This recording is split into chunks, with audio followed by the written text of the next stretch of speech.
Edinburgh is a city of towers and spires, and it's said to have inspired one of the most famous children's books on earth. Now we've come on the trail of J.K. Rowling today to find out what's the fact and what's the fantasy behind Edinburgh and Harry Potter.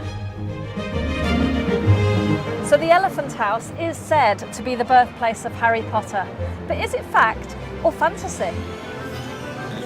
There are definite signs that J.K. Rowling's been here.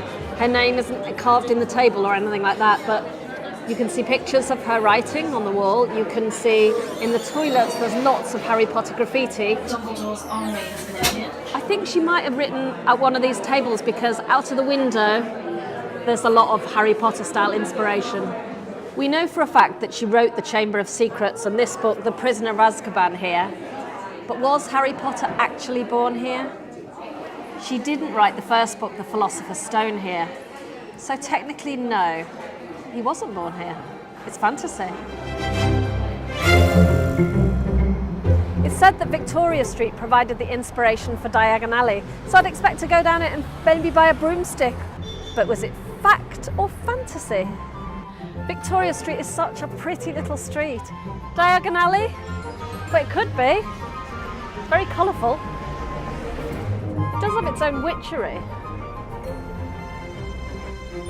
A magic shop. Expelliarmus! There's the music numbers.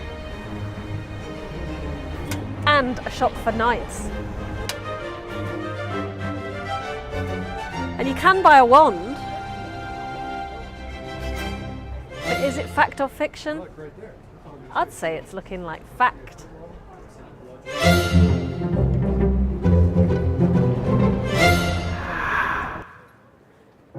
It's said that Voldemort is buried here in Greyfriars Churchyard. Fact or fantasy? Let's find out. Do you know what Voldemort's real name was? No. It was Tom Marvolo Riddle. So that's what we're looking for. How are we ever going to find it in all this? I think I can help.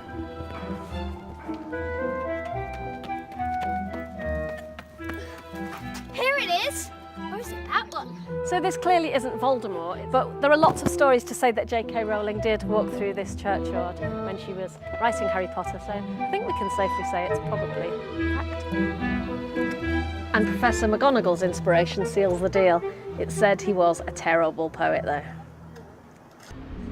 That is the Balmoral Hotel right in the heart of Edinburgh. Now it's said that J.K. Rowling wrote the final chapters of the final Harry Potter book here, and you can stay in her room. But is that fact or fantasy? Can I ask you a question? Yes. I'm making a film about Harry Potter. Do you know which suite it is that the J.K. Rowling suite is? Who's going to ask? The fifth floor. Yeah. Okay. And in this corner. The grand suite for J.K. Rowling is £1,650. I'd have to sell quite a lot of novels to pay for that night. It's up there, right there on the fifth floor. Edinburgh Castle is the inspiration for Hogwarts. Fact or fantasy? Well, looking at it there on the hill, it's very plausible. It's fantasy actually, I think, because this is far more like Hogwarts.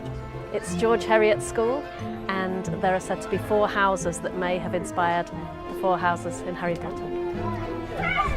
Stick there and slither. So is it fact or fantasy that you can buy a pint of butterbeer in an Edinburgh pub? But there's only one way to find out. So the Doghouse is quite a funky pub. It's very dog friendly. Over there there's a guy with a couple of polecats. Quite unusual, quite Harry Potter. And while this isn't for the kids, there is beer in it. Can I ask you what's in your butterbeer? It's a house secret. Are you very popular with the tourists and the Harry Potter fans? Delicious. £4.20 a pint. Fact. I hear there's something interesting here. So we're at City Chambers. Looks a bit like the Ministry of Magic, and this is where J.K. Rowling in 2008 put her handprints in gold onto the pavement, and you can put your hands into the very hand of J.K. Rowling and hope that some of the magic will rub off on you.